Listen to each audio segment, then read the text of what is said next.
Jadi awalnya pikiran jahat, berikutnya kata-kata jahat, berikutnya adalah tindakan jahat, dan yang terakhir adalah penderitaan yang akan menguntit di belakangnya.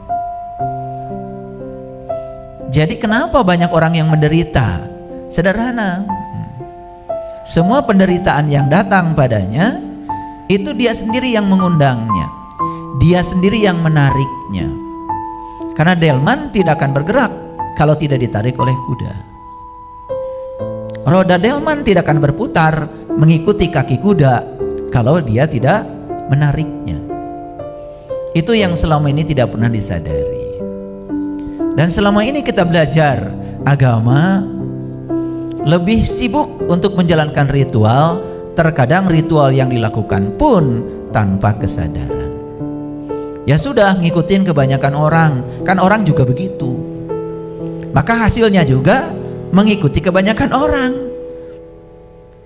Tetapi yang luar biasa, banyak orang yang sebegitu jelas ya, apa yang dia lakukan itu tidak menghasilkan apa-apa, tapi masih tetap saja bertahan dalam dimensi itu, malah justru menganggap seakan-akan orang lain yang di luar dirinya itu yang berbahaya, bukan kebodohannya, bukan pikiran jahatnya, bukan kegelapan batinnya.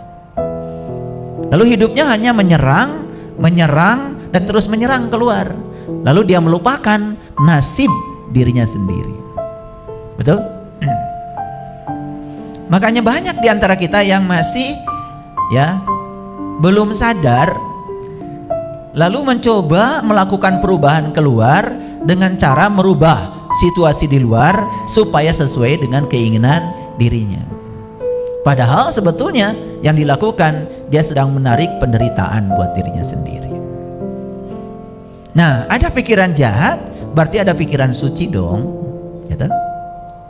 Nah, setiap kita pergi ke tempat yang terang, pasti bayangan akan terbentuk. Betul?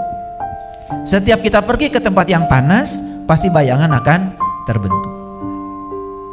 Dan tidak ada orang yang bisa meniadakan bayangannya sendiri, kecuali dia bisa mencari tempat teduh.